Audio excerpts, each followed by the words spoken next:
मैं ब्रह्मा विष्णु और महेश को कभी ईश्वर नहीं मानूंगा और ना ही उनकी पूजा करूंगा। और ये आम आदमी पार्टी की सरकार वही है जो छठ पूजा बैन करवाती है। ये आम आदमी पार्टी की सरकार वही है जो अहमदुल्ला खान जो AK-47 की गोलियों से 134 गोलियों से पाया जाता है। ये अहमदुल्ला वही है जो शाहीन बाग में प्रोटेस्ट करवाता है अपने फंड से और PFI के फंड से 5-5 महीने महिला को प्रोटेस्ट करवाता है सिर्फ किस लिए? Only on vote bank. पता है जैसे हनुमान जी छोटे थे ना, हनुमान जी को अपनी ताकत का एहसास नहीं था, लेकिन जब उन्हें अपनी ताकत का एहसास हुआ भूखा आ गया था। लेकिन ये किसी बेवकूफ ने सलाह दी कि हिंदू मेजोरिटी में, कायम मेजोरिटी में, ब्राह्मण अलग, क्षत्रिय अलग, दलित अलग, वैश्य अलग, बनिया अलग, राजपूत अलग, त्यागी अलग, और सब अपने समाज को लेके जी रहे हैं कि जय त्यागी समाज, जय ब्राह्मण समाज। अरे घंटा समाज सबको तो तुमने बांट दिया कि सूरा नंबर 5 की आयत 33 में कि ऐ मुसलमान, तुम्हारे अगर नबी के बारे में कोई कुछ भी बोलो तो तुम्हें अधिकार है उसका हाथ काटने का, उसके पैर काटने का। तो हमारे विष्णु जी ने भी कहा है भगवत गीता में कि आप अपने धर्म के लिए लड़ो। लेकिन क्या करते हैं आम आदमी पार्टी ने? आज दिवाली आ रही है, अब दिवाली आ रही है, आम आदमी पार्टी ने सबसे पहले कहा कि पटाखे मत जलाना, दिए जलाना। कभी उन्होंने आज तक ये नहीं कहा कि बकरा ईद पे जो बकरे कट रहे हैं वो मत काटना। लोग कहते हैं अकबर महान था, अकबर मानता है, अकबर घंटा मानता, अकबर का लेखक महान था जो अकबर को महान बनाया गया। क्या हमारे शिवाजी महाराज महान नहीं थे? क्या हमारे महाराणा प्रताप नहीं महान नहीं थे? ये मनीष सिसोदिया कहते हैं मैं राजपूत का छोरा हूं। कभी इन्होंने एक बार भी ये कहा कि हमारे महाराणा प्रताप भी महान थे, शिवाजी महाराज भी महान थे? क्यों नहीं हटाया इन्होंने अकबर को NCERT में से?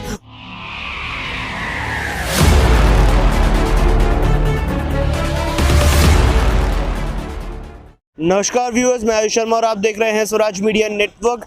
इंटरनेट मीडिया पर जो वीडियो बहुत तेजी से वायरल हो रहा था जिसमें राजेंद्र पाल गौतम देखे जा सकते थे कि कैसे वो 10,000 हिंदुओं को इस बात की शपथ दिला रहे हैं कि वो कभी भी ब्रह्मा विष्णु और महेश को और भगवान श्री राम श्री कृष्ण को भगवान नहीं मानेंगे और ना ही उनकी कभी पूजा करेंगे। इस पूरे मुद्दे पर बात करने के लिए दिल्ली के एक युवा हमारे साथ मौजूद है, उनके साथ जुड़ते हैं और क्या कुछ उनका इस पूरे मुद्दे पर कहना है, क्या विचार है उनके इस वीडियो को देखने के बाद, वो जानते हैं।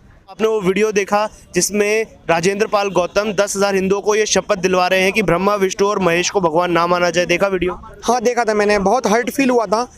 एक्चुअली देखो हमारा जो संविधान है ना, हमारा संविधान ये कहता है कि अगर किसी को धर्म नहीं मानना हो, अगर किसी को भगवान या अल्लाह नहीं मानने हो, वो नहीं मान सकता, और जिसे मानने हो वो मान सकता है। लेकिन हमारे संविधान में साफ लिखा हुआ है कि किसी के भगवान को अपमानित नहीं कर सकते। अगर मान के चलिए मैं सिख धर्म में किसी का कहूँ कि उनका भगवान नहीं है, मुसलमान धर्म में कहूँ उनका भगवान नहीं है, बौद्ध धर्म में कहूँ उनका भगवान नहीं, जैन धर्म में कहूँ उनके भगवान नहीं है, तो शायद आपके डिसलाइक भी आए और कमेंट भी नेगेटिव आए। लेकिन बहुत दुख होता है कि जब आपकी आस्था जुड़ी हो एक राम से और जब कोई बोल रहा हो कि राम को कोई अस्तित्व ही नहीं है, सर बहुत दुख होता है। और ये आम आदमी पार्टी की सरकार वही है जो छठ पूजा बैन करवाती है। ये आम आदमी पार्टी की सरकार वही है जो अहमदुल्ला खान जो AK-47 की गोलियों से 134 गोलियों से पाया जाता है। ये क्या कहते हैं केजरीवाल वही है जो शाहीन बाग में प्रोटेस्ट करवाता है अपने फंड से और PFI के फंड से 5-5 महीने महिला को प्रोटेस्ट करवाता है सिर्फ किस लिए? Only on vote bank. आज इनकी मानसिकता मेरे को पता पड़ रही है। पता क्या, ये जब भी संसद ये विधानसभा में जब भी अंबेडकर जी की बातें करते थे मेरे को बहुत खुशी होती थी, लेकिन मुझे नहीं पता था कि ये लोग ऐसे हैं कि हिंदुओं को भी कन्वर्ट करवाएंगे। इन्होंने देखो अखिलेश यादव ने यादवों को बांट दिया, मायावती ने जाटवों को बांट दिया, और भीम आर्मी को मैं कभी गलत नहीं कहता क्योंकि भीम आर्मी में ना काफी लोग सही भी हैं, लेकिन जो 1-2 लोग हैं जैसे मायावती और चंद्रशेखर रावण, ये लोग पॉलिटिक्स करते हैं। आप बताइए लखीमपुर में 2 नाबालिग महिलाओं की हत्या कर दी, सॉरी महिला तो मैंने गलत कह दिया, लड़कियां, वो 15 साल की बच्ची और 17 साल की बच्ची, तब ये लोग कहाँ चले गए? तब ये जब हाथरस में जब कांड हुआ था किसी हिंदू ने कर दिया था, वो भी हिंदू ही था और मरने वाली भी हिंदू थी, लेकिन जब हाथरस में कांड कर दिया तो संजय राउत भी आए थे, ममता बनर्जी भी आई थी, अखिलेश यादव भी आया था, ओवैसी भी आया था, हर कोई आया था, चंद्रशेखर रावण भी आया था, मायावती भी आई थी। वो लोग कहाँ मर गए? वो लखीमपुर में जब बात आई थी कहाँ चले गए? ये लोग पॉलिटिक्स के अलावा ओनली कुछ नहीं करते, ये हमारे को बांटते हैं। इन्हें पता है जैसे हनुमान जी छोटे थे ना, हनुमान जी को अपनी ताकत का एहसास नहीं था, लेकिन जब उन्हें अपनी ताकत का एहसास हुआ भूखा लग गया था। ऐसी ने पता है कि अगर हिंदुओं को अपनी ताकत का एहसास पड़ जाए, चाहे वो दलित हो चाहे वो ब्राह्मण हो, पहली बात बांटा इन्होंने हमारे ग्रंथों में छेड़छाड़ करी थी मुगलों ने। आज इसका पश्चाताप इन्हें पता था कि हिंदू से नहीं बिगाड़ सकता। इन्होंने क्या करा? ब्राह्मण को ऊपर कर दिया, दलित को नीचे कर दिया, पहली बात, जो मंदिर बनाता है वो दलित बनाता है, जो पूजा करता है वो ब्राह्मण करता है, जो सामान लगाता है वो वैश्य करता है, और जो मंदिर की रक्षा करता है वो क्षत्रिय करता है। टोटल मिला के सब हिंदू बनता है। उन्हें पता था कि हिंदू हिंदू से नहीं बिगाड़ पाएगा, इसलिए इन्होंने दलित एक छोटे कास्ट भी बना ली, जो कि छोटी जात कभी होती नहीं है, लेकिन उन्होंने बांटना चाहा। ये लोग कहते हैं जब से देश आजाद हुआ गरीबी मिटाएंगे, जातिवाद मिटाएंगे। कहां मिटी गरीबी? 80% वो 80 करोड़ लोग आज भी गरीब हैं। कहां मिटी जातिवाद? आप बताइए। अखिलेश यादव ने यादवों को बांट दिया। भाई मेरे बहुत दुख होता है जब मैं बताता हूं कि हिंदू मेजोरिटी में, कहां है मेजोरिटी में? किस संविधान? देखो मैं, मेरी पहली बात तो बाबा साहेब अंबेडकर को बोलने की मेरी औकात नहीं है, मैं उनके जूते के बराबर भी नहीं हूं, लेकिन ये किसी बेवकूफ ने सलाह दी कि हिंदू मेजोरिटी में। कहां है मेजोरिटी में? ब्राह्मण अलग, क्षत्रिय अलग, दलित अलग, वैश्य अलग, क्या बनिया अलग, राजपूत अलग, त्यागी अलग, और सब अपने समाज को लेके जी रहे हैं कि जय त्यागी समाज, जय ब्राह्मण समाज। अरे घंटा समाज, सबको तो तुमने बांट दिया। ये लोग तोड़ रहे हैं, अब भी बता रहा हूं, ये लोग इसलिए तोड़ रहे हैं। देखो मैं केजरीवाल की, देखो मैं पहली बात तो मैं कोई अंधभक्त हूं नहीं, जो काम करें, पानी बेकार आता है चाहे वो फ्री में देता हो, बिजली 200 यूनिट ऐसी खर्च हो जाती है सर, लेकिन बस एक काम उसने अच्छा करा, वो भी शिक्षा का, और वो भी करा कैसा मैं बताता हूं आपको, इसका भी खुलासा करता हूं। ये एक कम्युनिस्ट के पास गया, कम्युनिस्ट ने बताया कि तुम भाई काम करो, स्कूल अच्छे कर दो, बिजली फ्री कर दो, पानी फ्री कर दो, क्योंकि हिंदू बहुत सस्ता है, हिंदू बिक जाता है 2 रुपए के चावल पे, 3 रुपए के गेहूं पे, हिंदू बिक जाता है 200 यूनिट बिजली में, पानी फ्री में, हिंदू बिक जाता है। आज इसी हिंदू बिकाऊ के चक्कर में आज ये केजरीवाल बैठे हैं, आज ये ओवैसी बैठे हैं, आज ये समाजवादी पार्टी के लोग बैठे हैं। वरना आज अगर हमारे देश में अगर इतनी ताकत होती, अगर हमारे हिंदुओं में इतनी ताकत होती एकता की, तो शायद मेरे भाई ये लोग नहीं बैठ पाते। आज हमारे देश की दुर्गति इन्होंने कर रखी है। 75 साल में 1960 में चाइना ने स्टील का व्यापार करा था, आज वो चाइना कहां चला गया?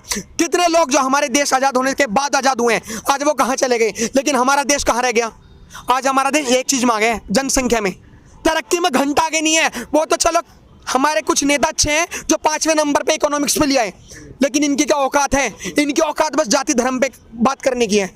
आज बहुत दुख है मेरे भाई कि एक मंत्री आम आदमी पार्टी का ऐसे कह रहा है, क्या वो गुजरात में मुंह लेकर जाएंगे? क्या वो गुजरात में भीख मांगेंगे जब वो अपने ही बंदे को, अपने ही ऑटो ड्राइवर को यूनियन लीडर से कह के बुलवाते हैं? क्या हो हमारे पास?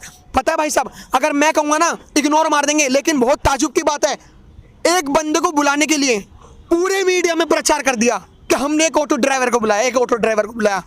मेरे भाई ये गुजरात के लोगों को ना पागल समझते हैं, लेकिन जहां तक मेरी उम्मीद लगती है ना, बेवकूफ नहीं है गुजरात के लोग। जैसा भी गरबा खेला था ना, 2 युवक पत्थरबाजी करते हुए, लड़की को छेड़खानी करते हुए पकड़े गए, तो मैं तो अब भी कह रहा हूं, मत दो बीजेपी को वोट, मत दो किसी को वोट, हिंदुत्व हारेगा, देश हारेगा, बात खत्म।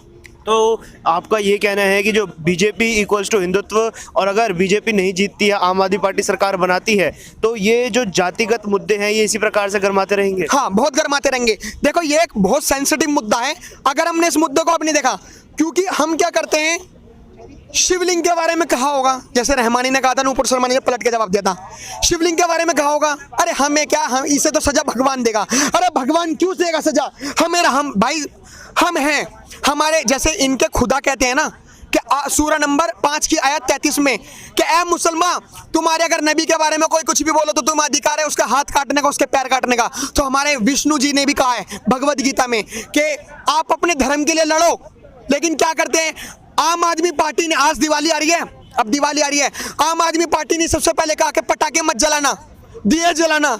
कभी उन्होंने आज तक ये तो नहीं कहा कि बकरा ईद पे जो बकरे कट रहे हैं वो मत काटना। कभी उन्होंने किसी के धर्म के लिए तो नहीं कहा।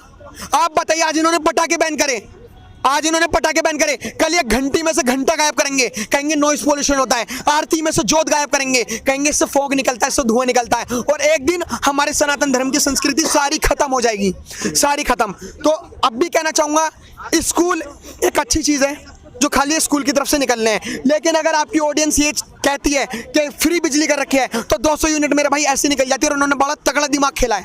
पानी गंदा आता है, अरे कीचड़ तो मेरे नाले के, मेरे घर के गली में गड्ढे खुदे हुए हैं, कीचड़ तो वहां पे भी है, वहां से पानी बटोर के ले जाओ, फ्री तो वहां पे भी है। तो ये कहने वाली बात है, जनता को पागल बनाया जा रहा है।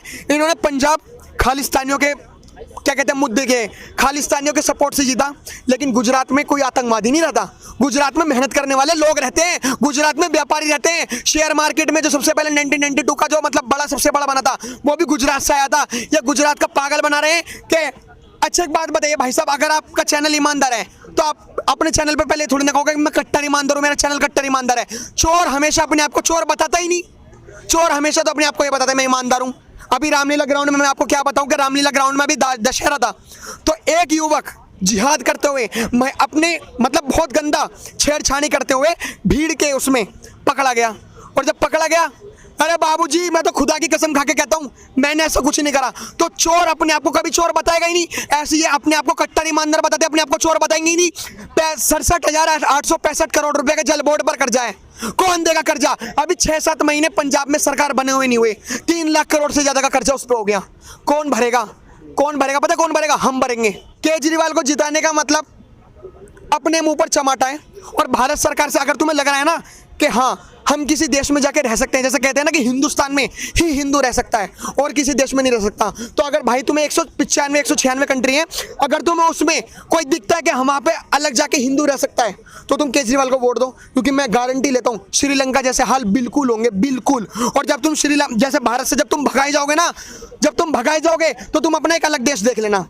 अच्छा एक चीज़ और बताइए कि राजेंद्र पाल गौतम पे आपने बताया कि आपको बहुत हर्ट फील हो, अगर उसी मुद्दे की बात की जाए तो एक मंत्री होकर वो ऐसी शपथ दिला रहे हैं, हिंदू विरोधी बातें कर रहे हैं, सिर्फ इस मुद्दे की अगर बात की जाए तो इस पे क्या कहना है आपका? देखिए ये क्या चाहते हैं कि अभी ना इनके पास एक वोट बैंक है ओनली ऑन शाहीन बाग, जहाँ तक मैं मानता हूँ, जहाँ तक मेरी नॉलेज कहती है।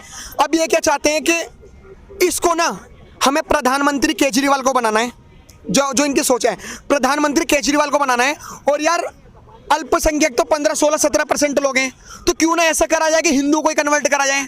जब हिंदू कन्वर्ट होगा तो ज़्यादा संख्या बनेगी, ज़्यादा संख्या बनेगी तो वोट बैंक इनका ज़्यादा होगा। और ये बिना कुछ करे जातिवाद और धर्म, ये सॉरी धर्म तो एक ही सनातन धर्म, जातिवाद करके मजहब करके ये वोट जीत जाएं। तो इनका एक एजेंडा ये है कि पहली बात तो मोदी सरकार को हटाना। देखो कोई भी सरकार आ जाए मेरे को इससे कोई घंटा फर्क नहीं पड़ता, लेकिन अगर मोदी सरकार हटती है ना तो ये सोच लो या तो हमारा देश बर्बाद है, या हमारा देश जातिवाद में बटा हुआ है, या हमारा देश सनातन धर्म को छोड़ के और मजहब में अटका हुआ है। तो ये एक बहुत बड़ी प्लानिंग है, एक बहुत बड़ा एजेंडा है। ये लोग कहते हैं अकबर महान था, अकबर मानता है, अकबर घंटा मानता, अकबर का लेखक महान था जो अकबर को महान बनाया गया।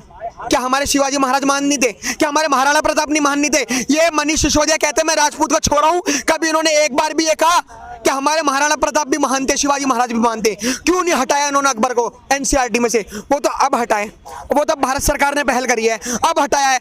ये किस बात के राजपूत रह गए? ये बार बार राम की बातें घुसेड़ते हैं केजरीवाल, बार बार कृष्ण जी की बात घुसेड़ते हैं, इनका मीम्स बनती है मेरे भाई कि लो बताओ, जो लोग छठ पूजा पे बैन करवा सकते हैं, जो लोग राम मंदिर का विरोध करके ये कहते हैं राम, ये हमने तीर्थ यात्रा फ्री कर रखी है, एक तरफ तुम राम मंदिर का विरोध करते हो और एक तरफ तुम तीर्थ यात्रा फ्री कर दो। वारे लॉजिक मेरे को बिल्कुल समझ नहीं आया।